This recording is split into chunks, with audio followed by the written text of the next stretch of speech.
We have a lot of important questions to ask today here on Fine Print. Our next question is United States President Joe Biden running out of patience with Benjamin Netanyahu as Israel-Hamas war completes 100 days?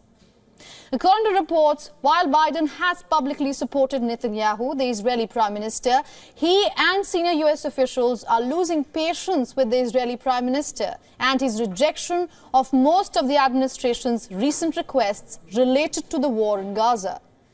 Meanwhile, pushing his wartime budget, Netanyahu has said that all ministers must share burden as sharp differences came to the fore. Now, we are learning that Biden has not spoken to Netanyahu in 20 long days since a tense December 23rd call, when Netanyahu had rejected his request that Israel release the Palestinian tax revenues in its withholding. In addition to the tax revenue issue, Biden and his advisors believe Israel is not doing enough to allow humanitarian aid into Gaza. Neither are they slowing down their scale of operations in Gaza, particularly in the southern city of Khan Yunis. According to sources, it will likely become increasingly difficult for Biden to maintain the same level of support for Israel's military campaign.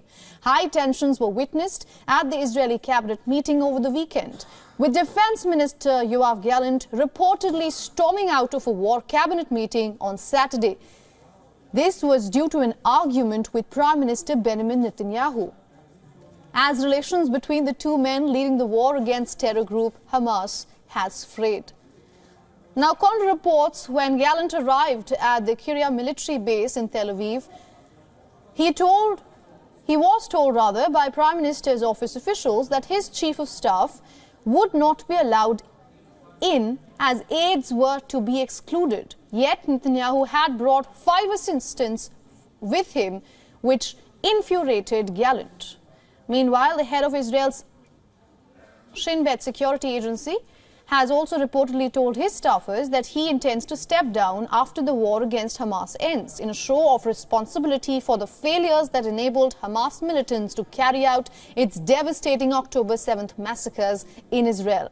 While a former leader of the Shin Bet domestic security force has claimed that Israel will not have security until Palestinians have their own state. He called for the release of Marwan Barghouti, jailed leader of the Second Intifada, to direct negotiations to create one. He said that destroying Hamas was not a realistic military goal, and the current operation in Gaza risked entrenching support for the group.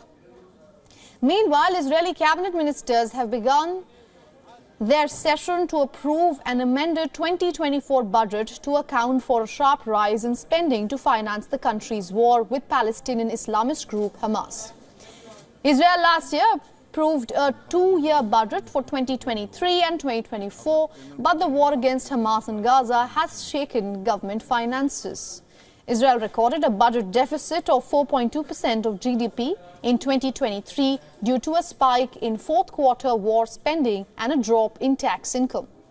Netanyahu's government is now intending some cuts to ministers' budgets while raising some taxes. According to reports, as Netanyahu attempted to push his wartime budget on Sunday, the cabinet meeting quickly descended into acrimony, with cabinet members trading insults. The education minister stormed out of the meeting in rage, followed by culture and sports minister. Meanwhile, Prime Minister Benjamin Netanyahu has pledged to sit and deliberate as long as necessary to pass the amended 2024 budget, and a decision is expected soon.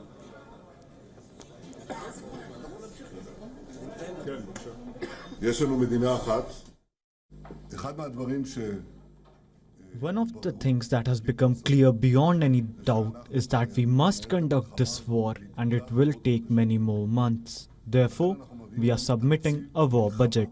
This budget is indeed an annual budget, but it is for a year in which we have a war. This requires us to incur far greater security expenditures than we planned. לביטחון הרבה יותר גדולות ממה שתכננו.